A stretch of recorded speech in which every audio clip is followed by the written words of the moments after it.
दोस्तों, ओडिशा राज्य जो मुख्य रूप से भगवान जगन्नाथ मंदिर के रथ यात्रा के लिए पूरी दुनिया भर मशहूर है, जहां हर साल देश विदेश से लाखों श्रद्धालु दर्शन के लिए जगन्नाथ मंदिर आते हैं और इसी रथ यात्रा को पूरे देश में एक त्योहार की तरह मनाया जाता है। लेकिन बहुत से लोगों को यह बात पता ही नहीं कि इस मंदिर के रथ यात्रा को शुरू करने वाले दूसरे तीसरे कोई नहीं बल्कि नागपुर के राजघराने के संस्थापक महाराज रघुजीराजे भोसले थे। जी हाँ दोस्तों,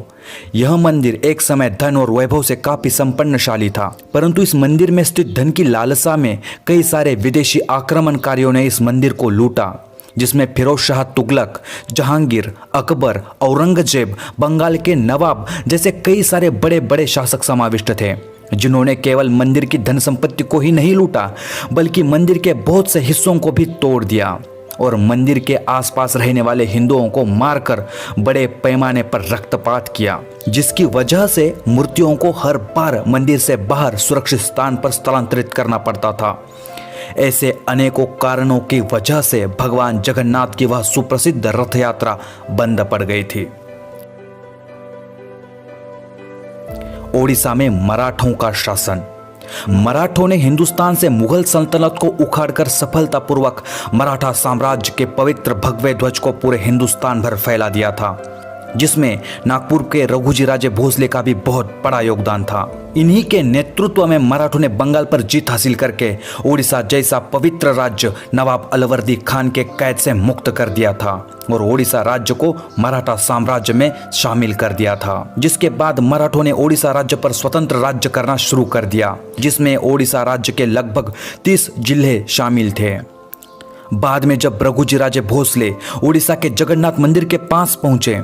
तो मंदिर की वह बहुत ही बड़ी दुर्दशा उन्होंने देखी। उन्होंने तुरंत ही हजारों एकड़ जमीन मंदिर को दान में देकर मंदिर का फिर से जीर्णोद्धार किया, पूजा अर्चना के साथ साथ मंदिर में फिर से मूर्तियों को स्थापित किया और रुकी हुई जगन्नाथ मंदिर की रथ यात्रा को पुनः शुरू करने का आदेश दिया।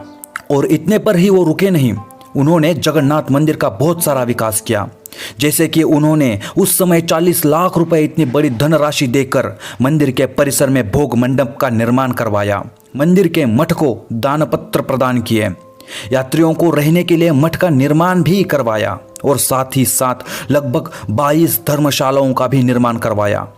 और इतना ही नहीं, जगन्नाथ मंदिर के महाद्वार के पास 34 फुट का अरुण स्तंभ है, जो जगन्नाथ मंदिर के 25 फुट के अंतर पर है, उसे भी मराठों ने ही स्थापित किया था। और मराठा शासन काल में उस समय सालाना 20,000 रुपए जगन्नाथ मंदिर की रथ यात्रा पर खर्च कर दिए जाते थे। और इसके अलावा भारत के सभी राज्यों के लोगों को जगन्नाथ मंदिर का दर्शन हो सके, इसलिए उड़ीसा के कटक से कोलकाता, नागपुर, जयपुर, मद्रास, विशाखापट्टनम, कलिंगपट्टनम जैसे अनेक रोडों का निर्माण भी मराठा शासन काल में ही किया गया